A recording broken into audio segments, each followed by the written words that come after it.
Hey, what's up, YouTube? Have not done a live on here yet, but I've been putting up some things within the YouTube page. Done some reorganization of it, and really happy to have some more subscribers. In the last month, I think we've gained about 25 subscribers, which is fantastic because it's all geared around improving performance, showing you some different exercises, showing you how to do them, and showing you how to be more effective. So that's what the Monstrosity Strength and Performance page is about.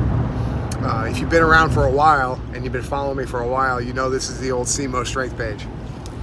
The SEMO Strength page was from Southeast Missouri State while I was there as the head strength coach. And that stint ended in 2011.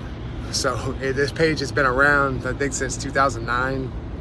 Maybe 2008. I don't remember exactly when we created it, but we got some pretty cool videos on there, some training montages.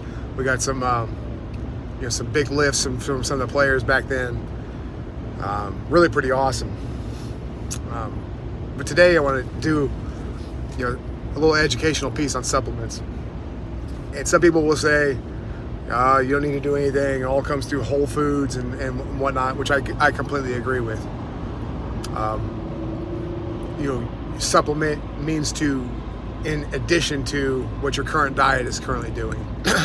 So if you don't have a great diet that's balanced, with a little bit more protein, slightly less carbs, and then fats on the lower end, if you're not doing that already, that's something you need to go ahead and correct. But from supplements, it's things that you add in addition to. So I think that the number one supplement I could say is to add vitamin D to your diet, not only for bone health, but also for immune health. 1,000 IUs is kind of the bottom basis of where you should be in terms of a supplement. But what you should do is get your blood work done and see where your vitamin D levels are. So you find that your vitamin D levels are under, I believe it's in the 70s is what is where you should want to be first. But if you're in the high 90s, you're almost, and I say almost, knock on wood here, bulletproof to becoming sick or not being able to recover from sickness. But see where your blood work's at first. And there are supplements out there. I think Swanson makes one that's upward of 10,000 IUs. There's also 5,000 IU formulas. But something that you should be doing and should be adding into your diet, especially during this time of year where the sun doesn't come through as much, and it's we're about to hit a bitter cold spell here in Kentucky. So the odds of you being outdoors and being exposed enough to UV light to get that vitamin D production, it's pretty low. Also on the vitamin D end, it's an anti-cancer type of thing too as well. So it's worth exploring if you're not already doing it. But that's where I begin. From a health standpoint, you bring in with vitamin D. Again, vitamin C would be another one. Vitamin C, again, 1,000 IUs a day, milligrams. I think I don't remember how it's dosed, but 1,000 milligrams a day is a good place to begin, again, to try to keep yourself healthy during this time of year. Vitamin C, taken in large quantities, will not hurt you. You'll pee it out. So it's a water-soluble vitamin. But if you're starting to get a little bit sick, tossing in 2,000-3,000 milligrams is not going to hurt you. You'll just pee out what's in excess. Also, if you'll check the NIH website, you can look up intravenous vitamin C and cancer, and you'll find that high-dose vitamin C that's intravenously, that means as an injection, a drip, if you will, it has huge anti-cancer benefits, and it's also one of those where it's been shown to actually cure breast cancer in women. So that's something to explore on the NIH website. National Institute of Health is what the NIH is, but it's something worth exploring because, the cut your breast off and go to chemo, it's a pretty barbaric treatment as far as I'm concerned, especially when you look at all the various treatments that you can find on there that have been proven in studies to work, and you find out that other humans do this on their own and they're miraculously healed. So we've covered vitamin D, we've covered vitamin C. Another health supplement, and I call it a quasi-health supplement, is L-tyrosine powder. And L-tyrosine, it is a amino acid, and it also increases brain activity, or sharpens mental acuity. Obviously, I haven't taken L-tyrosine today, so I'm a little foggy in what I'm trying to say here.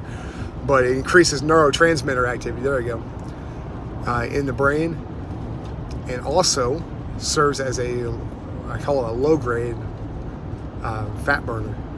You combine about a teaspoon of L-tyrosine with 200 to 400 milligrams of caffeine. It's one hell of a fat burner, and it will keep you from jumping into other varying levels of stimulant use. L-tyrosine is very good for you. I believe that I've heard this before from Justin Harris, who's Troponin Nutrition, saying in an interview where there were like the Mayan and Incan cultures that were very heavy in corn as the basis of their diet. Corn doesn't have L-tyrosine in it, so he was linking that to when you don't have L-tyrosine in your diet, you seem to become more angry and more of like a warlike culture.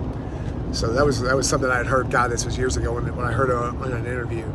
But L-tyrosine is something worth exploring, especially if this time of year, where you can take a teaspoon of that with some coffee right before a cardio session, and it's great for you. Like I said, it serves as a low-grade fat burner. And later on, if you're deeper into a diet and you need a little bit of extra, you throw in some yohimbine on top of that, and that's one of the best fat burners that you can find, as L-tyrosine, caffeine, and yohimbine. I guess I'll cover one more supplement that I think people should take. Again, it's for brain health. It's creatine.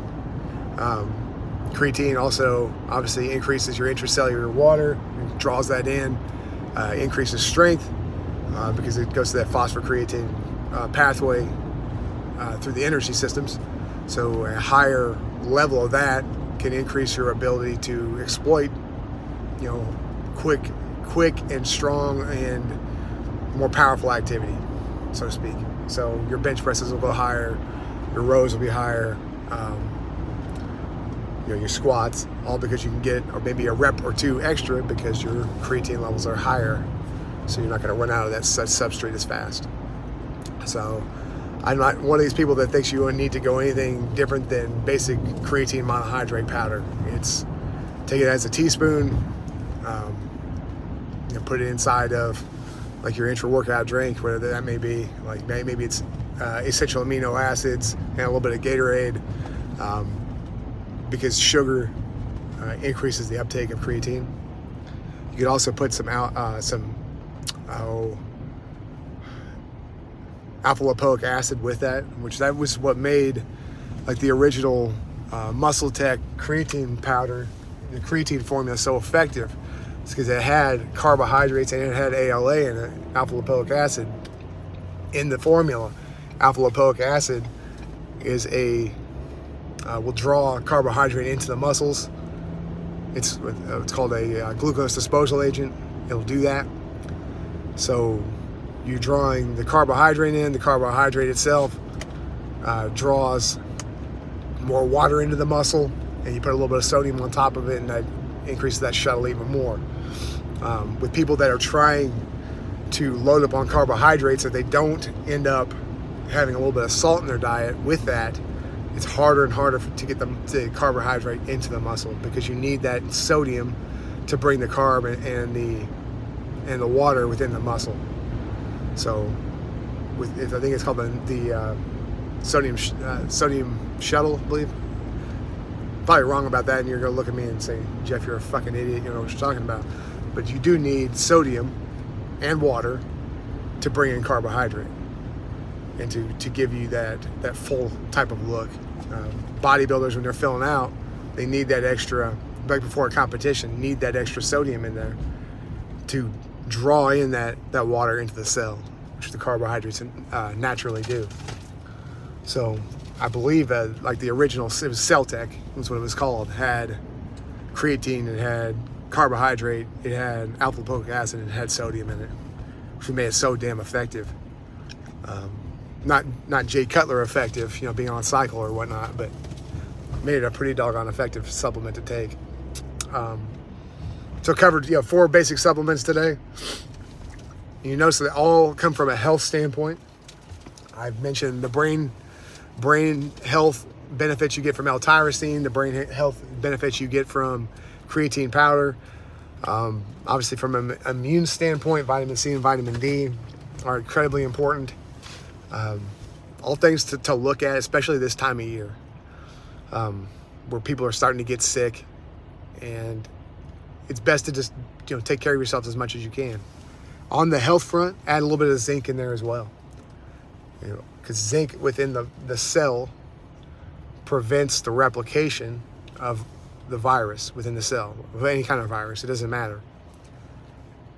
But vitamin D and zinc and vitamin C are the basis for a lot of immune support formulas that you're going to find. I know that First Attachment Nutrition has a immune support one out right now, which is this vitamin D, vitamin C, it's zinc. The Zelenko formula, if you're familiar with that, which is vitamin C, quercetin, zinc, and vitamin D. Quercetin serves as kind of the gun to get the bullet, which is zinc, into the cell. So all these things are important. This time of year, you just need to take care of yourself. The best way you could take care of yourself is to go out and train. Make sure you're doing cardio this time of year. It's not perma-bulk season. So go out, do some cardio, strength train, and really enjoy being around the people that you're around this time of year, because this is a really, they say Thanksgiving is the time of year to be thankful, but damn, this whole season from Thanksgiving on over to New Year is a big reason to be thankful for all the things that you have and all the things that are coming. So take care of yourself. Hope you enjoyed this video. If you do, I hate saying this, but push the damn button. I'd like to get this channel to really grow, and the only way to do it is through your support. I'm not going to ever hire out a Google ad or promote anything on Google to do this. I'm asking for you guys to support me. But I'll be doing more of these in the coming weeks and months, and next time I'll bring some notes. Appreciate you.